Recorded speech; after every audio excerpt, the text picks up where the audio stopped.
Hey, what's going on everybody? Jason Scully here from the Grappler's Guide. I'm here with Joe. He's going to help me with the video today.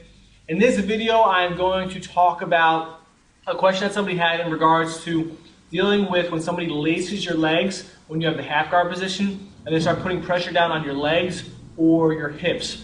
So they basically, we're talking about no-gi. So we're going to talk about this in a no-gi type situation. So I'm going to have the half guard position here. And most of the times when they lace, it's more often when you have like a Z guard or they force you to have a Z guard or something along those lines. Now the first scenario I'm going to talk about is if he has his arm laced and he's driving pressure down onto my legs here. He does not have pressure up on my hips. This is a different situation. Right now he's either this is what he's doing or I'm able to keep him back. So now he goes up to my hips. He's going to have trouble. But this is what's happening. He just has pressure down on my legs and he's kind of pancaking my legs together. One of the common things that I do is I take my hand and I put it on their head and I push their head all the way into the mat here. Now once I push their head all the way into the mat, now when he goes to lift his head up, he's going to have trouble. He goes to get his head into me, he's going to have trouble. Here, as I'm doing this, I start coming up to my knees here. At this point, I could probably roll into an omoplata or something, but usually what I do is I pull my leg out. If I can keep his head down, this is awesome. Let's say I can keep his head down and I can bring my leg behind him. Now I could possibly start attacking his back. That's a bonus there. I'm not promising that can happen, but you have the possible option there. So we're here like this. He laces through. I start blocking him from getting his body up on my hips. If he gets his body up on my hips, it's a completely different scenario. I push his head down to the mat, I start coming to my knees, and I start pulling my legs out. I want to keep head control till the very end, here like this. Let's say I feel him like coming out, trying to attack my hips, then I'll turn back into him. Maybe start going for my attacks here, and just keep scooting so that way I can escape. But start pushing their face down into the mat, and then basically start, coming up to your knees so you can start pulling your legs out. Now, the second scenario that happens is the person gets a lace, but they get high up on your hips. So now he's high up my hips. Now it's much harder for me to do this because he's controlling my upper body and he's controlling my hips. I can't push his head down and I can't start turning to my knees. I need to figure out what way he might pass.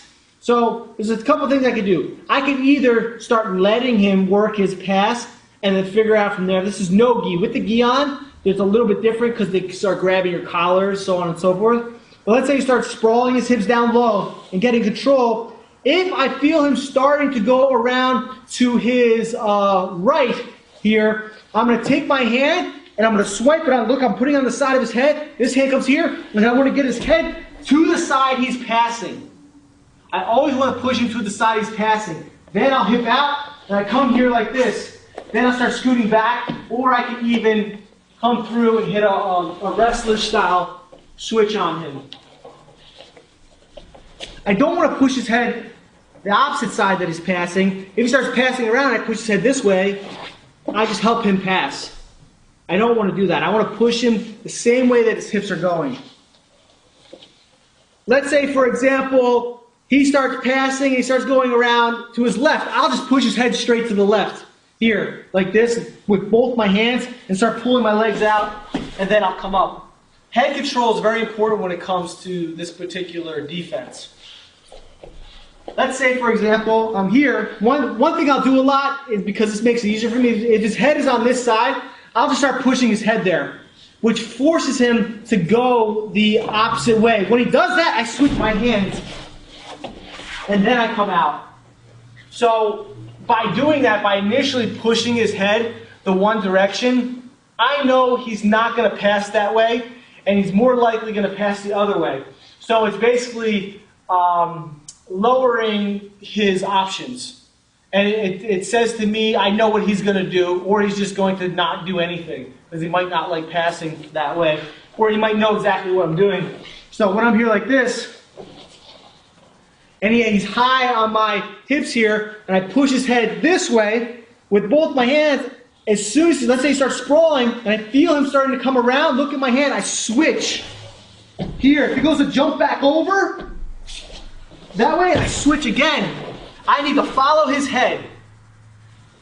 if he passes to my right, his head goes to my right. If he passes to my left, his head goes to my left. That's how this works for this pass. This works for over-under passes. This works for hug passes, so on and so forth. They're all very related. That's how you could stop those particular passes. So try this out. Let me know if it works out for you. If you have any more questions, post them, and then I'll help you out. All right? Peace.